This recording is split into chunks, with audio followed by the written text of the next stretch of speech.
Namaste. I and you salute. So we have the Yoga Sutras of Patanjali.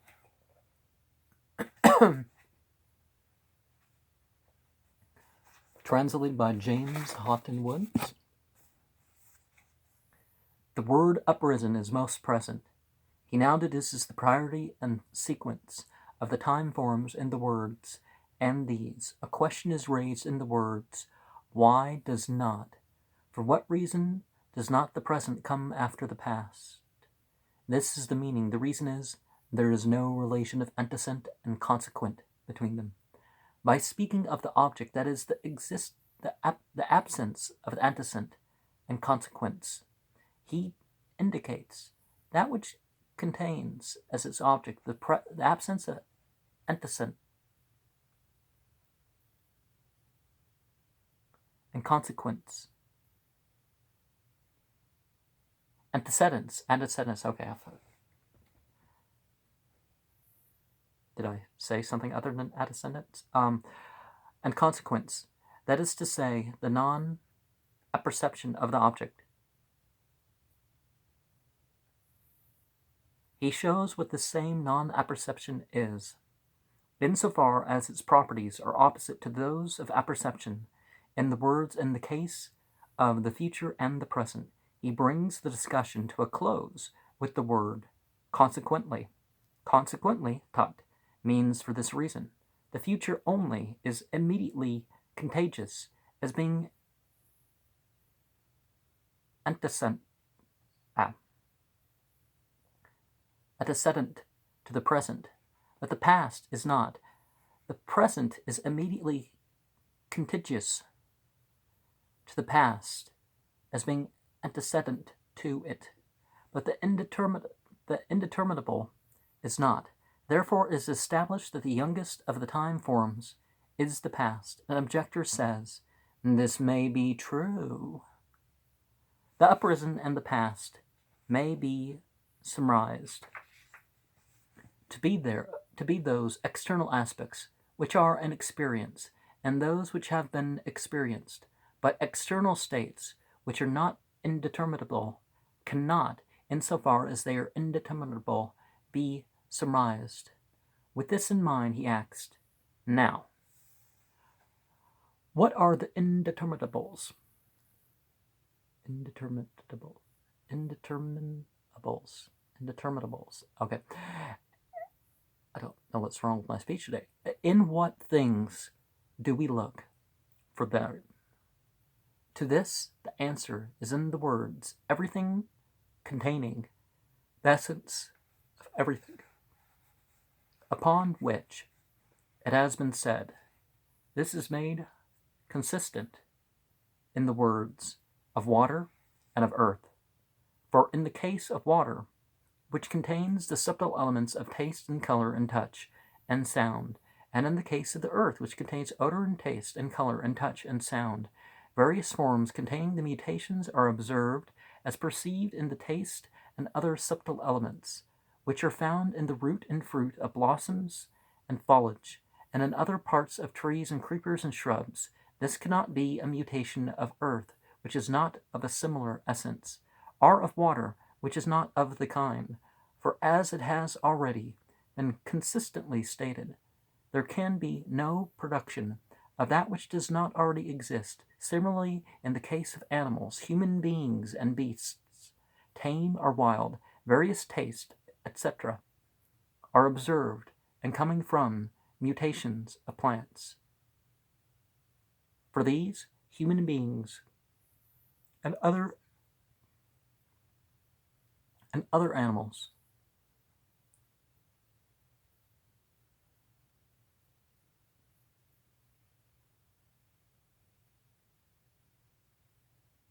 Similarly, in the case of animals, human beings and beasts, tame or wild, various tastes, and etc., observed coming from mutations and plants. For these, human beings and other animals, in eating the fruits and leaves and so on, acquire a rich variety of forms. In the same way, plants are observed to have a variety of forms, coming from the mutations of animals.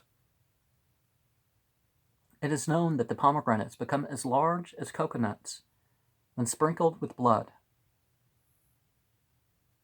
Is that true? I'm not gonna. He brings the discussion to a close with the words, in this sense, thus everything, earth and water and all, contain all taste and other subtle elements. He gives the reason for this in the words, in so far as the common nature is not destroyed, because in so far as it is recognized everywhere, that which is asserted, jata, of the common nature of earth and of water is not destroyed. An objector says, if everything contains the essence of everything, then, sir, since everything everywhere is always in every part close at hand, there would be a manifestation of all existences whatsoever at one and the same time, for an effect whose cause, lacking nothing, is close at hand, ought not long to delay. With this in mind, he says, with place and time, although everything containing the essence of everything is a cause of everything, still there has to be a manifestation, one of that particular place, which belongs to a particular effect of the cause. For instance, Kashmir is the place of the saffron plant, because though these causes exist in Panchala and other countries, there is no coming actively forth of the plant. Accordingly, there is no manifestation of the saffron plant in a place such as Panchala. Likewise, during the hot season, since no rain moves actively forth, there is no manifestation of rice plants. Similarly, as a doe does not give birth to a human being, because in her the human form does not develop. For, in the same way, a non-meritorious person does not experience anything like pleasure, because in him no meritorious cause moves actively forth. Therefore, because of connexion, our separation, by place or time, our form, our cause, things, that is, forms of being, do not manifest themselves at the same time. Having thus given the classification to the external aspects, he shows that his substance is present in all, but different from them by saying, which of these? The generic form is the substance as such, the particular is the external aspect.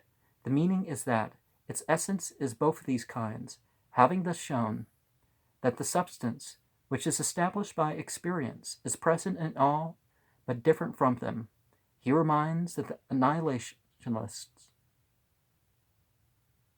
the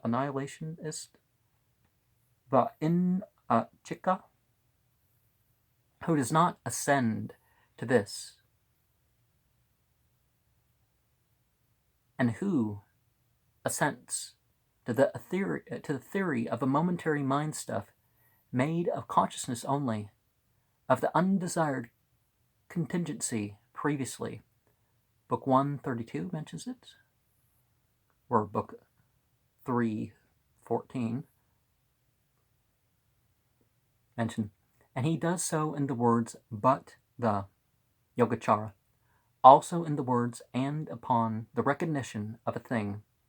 For a thing observed by Devadatta is not recognized by Yajnadatta. Accordingly, it is he who experiences that also recognizes.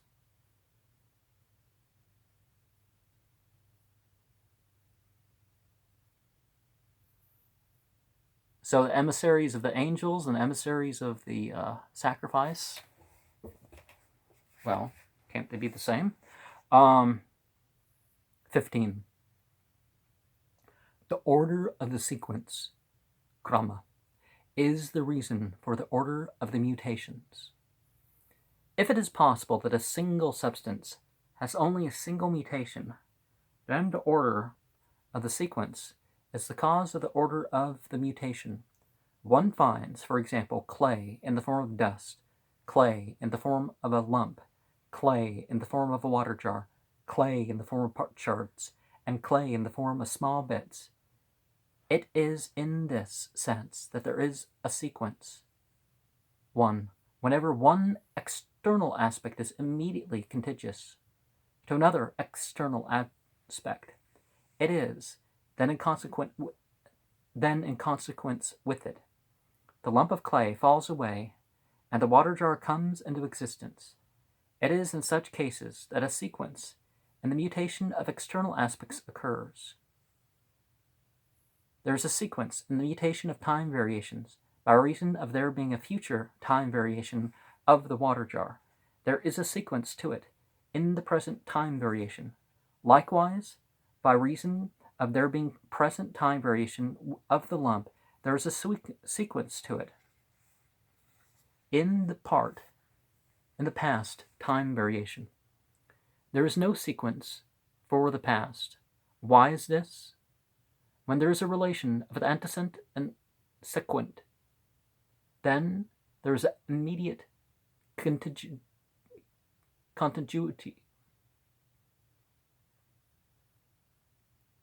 But the relation does not occur in the case of the aspect. Consequently, there is a sequence for the two time variations only. 3. There is nothing less than a sequence in the mutations of intensity, as when the oldness of a brand new water jar becomes evident first on its rim, prante, and then manifesting itself in a sequence which conforms to the succession of moments, finally reaches a complete individual phenomenal form. This, then, is the third mutation, and it is other than the external aspect and the time variation. These same sequences become what they are, so long as the distinction between the substance and the external aspect holds. For the external aspect, as such, also can become the substance insofar as another external object is concerned. But since, strictly speaking, the same substance can be named external aspect by virtue of attributing to it an identity with a substance, therefore this sequence shines forth in consciousness as a unit only. The external aspects of the mind stuff are of two kinds, those that are perceived and those that are unperceived. Of these two, the perceived have as their essence presented ideas. Those that are unperceived have as their essence real things, vastu only. These latter are moreover just 7. By inference, the existence of these external aspects as real things only is brought within reach. Restriction and right living and subliminal impressions and mutations and vitality and movement and power are external aspects of mind stuff, excluded from sight. 15. The order of the sequence, krama, is the reason for the order of the mutations. A question is stated for discussion. Does one substance have only one mutation characterized, laksana, by external aspect and time variation, laksana, and intensity? Or does it have many mutations characterized by external aspect and time variation and intensity? Of these two, which seems plausible? The answer of the objector is, because the substance is one, the mutation is only one. For from a cause, which such is one, there ought to be a diversity of effects, and because that diversity would have to be the result of chance, if this be taken so, the reply is given. And, as a result of the order of the sequence, there is an order of the mutations. Both ordinary men and men of trained minds search out with their own eyes, in clay, which is one, a sequential succession of mutating from dust and lump and water jar and potsherds and small bits, and the immediate succession between the dust and the lump is one thing, and that between the lump and the water jar is another, and that between the water jar and the potsherd is another, and that between the potsherds and the small bits is another. Whatever is sequent with the respect to the one who is antecedent with the respect to the other. The same difference of sequences, since it does not correspond to a single mutation, leads one to conclude that there are different mutations. Moreover, the clay, although a single substance, undergoes a succession of mutations and sequences following the sequence of contact. Samavadana, with various cooperating causes, which fall one after another into the sequence and does not leave it the succession of mutations to chance. And that is in the case of the order of the mutation of the external aspects. So the reason for the order of mutation of time variations and for the order of the mutation of intensities is of the same kind as the order of the sequences of the sequence. All this is made luminous in the words of the comment, a single substance. On the assumption that there is an identity between the sequence and that which is in the sequence, it is said that this is its sequence in the words, there is none the less a sequence in the mutations of intensity. For it is thus, when rice grains, carefully guarded in a granary by a miser, after very many years, become reduced to atoms, and that arrangement of the parts of the grain is likely to crumble, even at a touch of the hand. Such a condition would not rest so suddenly, akasmat, in the case of brand new rice grains. Therefore, in the sequence of successive moments, this fact, they are reduced to atoms, as seen to characterize those grains which have gotten into the sequence of very large and less large and minute and more minute and very minute. The same order in the sequence does not depend on the distinction between the substance and the external objects, as he says, these same sequences, extended from the evolved effect and up to the resoluble primary matter. There is this contingent relation of substances at external aspects. Even coarse elements, such as earth, are external aspects as compared with subtle elements. As he says, the external aspect also, because unresoluble primary matter is, strictly speaking, the only substance it is usual to attribute identity to it. By virtue of tad thavarana, that is, by virtue of having the common locus of the substance, would itself be an external aspect. For this very reason, there would be only one mutation, that of the substance, since external aspects and time variations and intensities have entered into the substance itself. If this is so, it is almost equivalent to saying that the substance is far removed from being absolutely permanent. While discussing the mutations of the external aspects, he also states the diversity of the kinds of external aspects of the mind stuff by saying of the mind stuff. Perceived means direct perceptions. Unperceived means indirect perceptions. Of these two, those whose essence is presented ideas are sources of valid ideas and passions and the like. By the words, real things only, he refers to the non-illuminating character of things. An objector says this may be so, but if unperceived, they surely do not exist. In reply to this, he says, by inference, these external aspects are so described, whose existence as real things only is brought within reach by inference.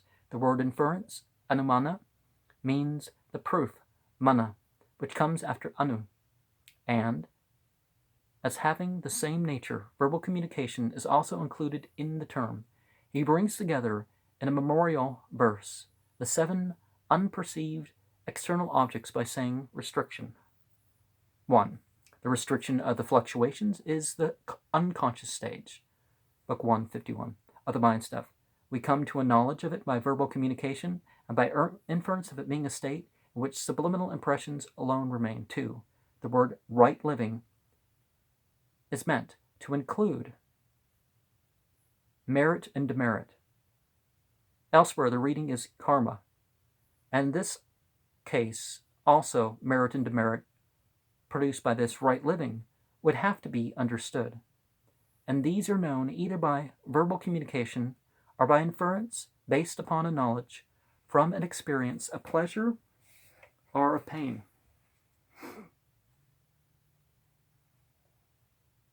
6. But the subliminal impressions are inferred from memory. 4. I said 4, 3, and 4. Likewise, since the aspects guna are there, the changes of the aspect of the mind stuff are unstable, and the mutation from moment to moment is inferred. 5. Similarly, vitality, which is a kind of effort to sustain the breath, and since it is not known to the mind, this external aspect is inferred from expiration and inspiration. Likewise, movement of the mind, cittas, is activity in accordance with its activity in connection with the various senses and portions of the body, and this activity also is inferred from the connection with it, and that is the mind. Similarly, power also is a subtle state of effects that are intensified. It is an external aspect of the mind and is inferred only by experience of its coarse effects. From here on, the field of operation for the constraint reached by the yogin who has acquired all the means for the attainment of the desired object is discussed. And something I think I should mention that has been brought up in the comment on 15 is the miser holding rice grains. See, it's not just the coins and the money itself, it's the things bought with the money. Now, food is one of those things that a yearly charity, twice yearly for the holidays, in the revelation of this era, is very distinctly shown 2 types of charity. One of the plants and the other is of the animal. And this is for those who can afford it. And the other charities are very distinctly shown in terms, so, obviously you're making sure something of your wealth is being used. Well, it's obviously a lot of it is being used, but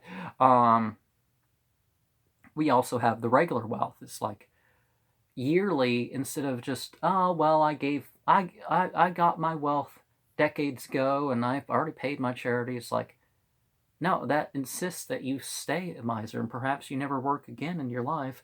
You have people that had a hit song 20 years ago that live off the royalties to this day, and some of those people really have not accomplished anything for anybody else, and they could have paid something in charity back in the day and possibly never did anything again because they figured, well, I paid my poor due. So it's a cyclical thing at the very least in terms of charity that a person should look at.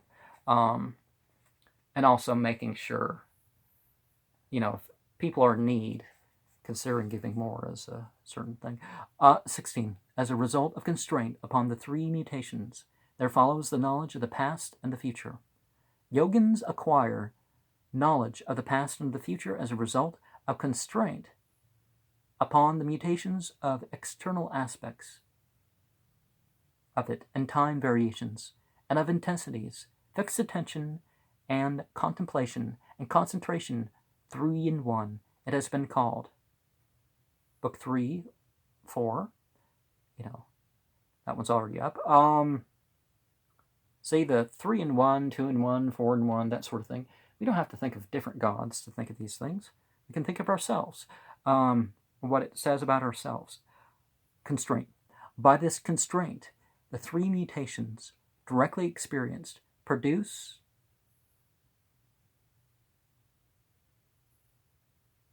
knowledge of the past and of the future in these 3 mutations. From the point up to the end of the 3rd book, the field of operation for the constraint and the supernormal powers indicative of the mastery over objects will be described. Here we have first discussed as the field of operation for constraint, for that yogin who has appropriated to himself all the aids to yoga, just those 3 mutations which have been described in detail. This is in the words 16. As a result of constraint upon the 3 mutations, there follows the knowledge of the past and of the future. As a result of constraint upon the three mutations, the knowledge of the past and the future. An objector asks, direct experience occurs only when there is constraint. How then can constraint upon the three mutations directly experience the past and the future? In reply to this, he says, by this constraint.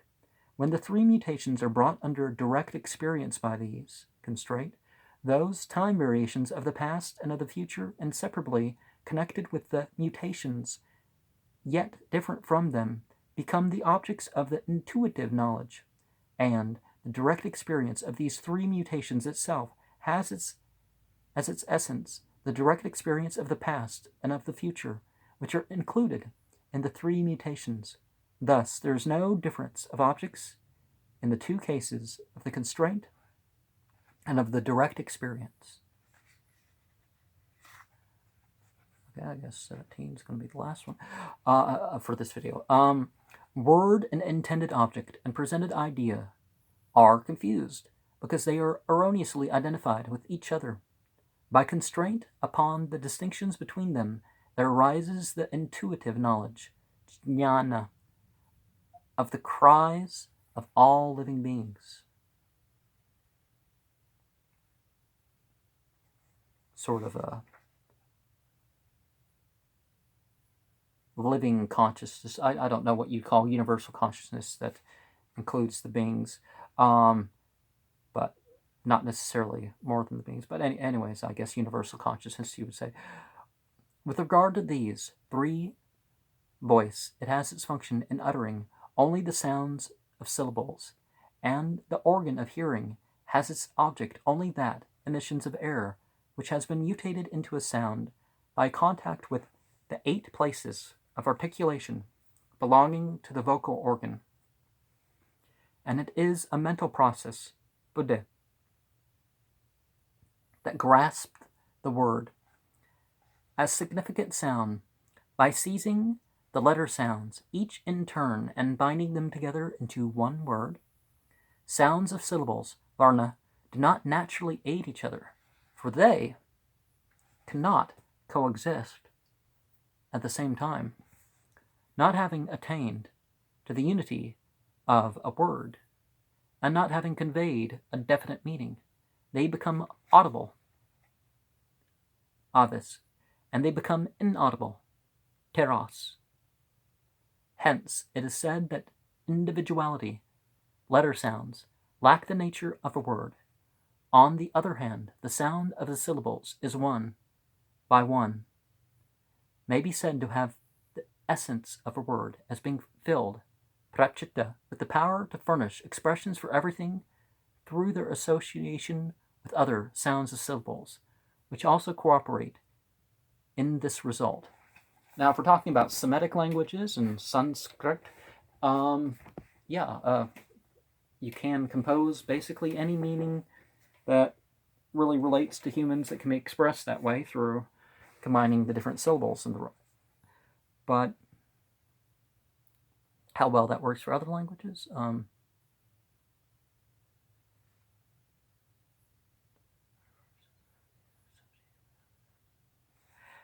And so, they seem to pass into multiplicity of word forms.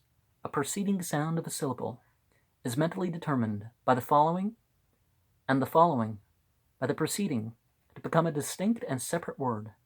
Thus, a group of sounds, of syllables, follows in a sequence of utterance, and is assigned by conventional usage to a single intended object.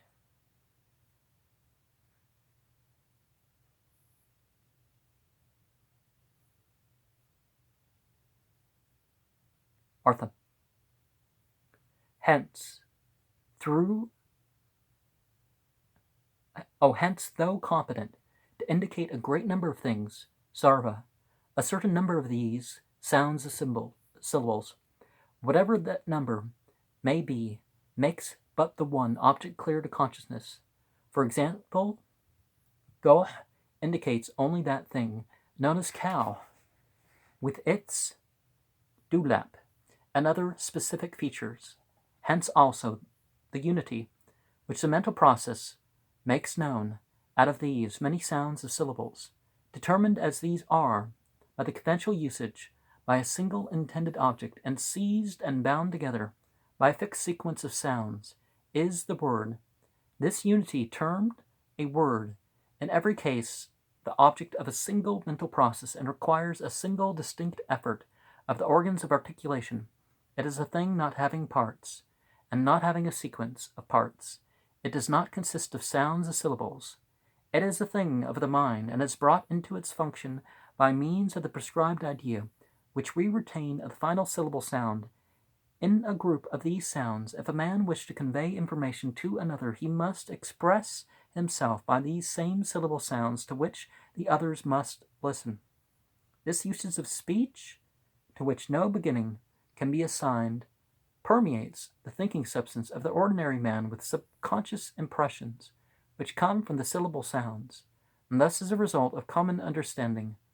Sampratipatta, the word, is thought to be something real in itself. It is owing to our knowing what this word means in accordance with its conventional usage that we attempt to divide it. The sounds of syllables, that we say, the seizing in turn and binding together of this or that number of sounds of syllables in some kind of fixed sequence, is a word expressive of a single intended object, but conventional usage is essentially what has been handed down by the memory of man. It is a kind of erroneous identification of the word and the thing signified. So there is a confusion of the word with its intended object, and of the intended object with the word, particularly once you leave the languages with such semantics that you can figure out words that you don't know what means. So that there's a confusion of the word, the intended object with the word. Here we see how in conventional usage, in a kind of erroneous identification with each of the other based upon memory, that is, that these three, the word cow and the intended object cow and the presented idea cow, get confused because erroneously identified with one another. But he who recognizes these three as quite distinct is the knower of all. Furthermore, every word has the power to express a complete sentence. Thus, when we utter the word tree, we imply that it exists, and no intended object of a word can lack existence. Similarly, no action expressed by a verb is possible without the means of attaining the action.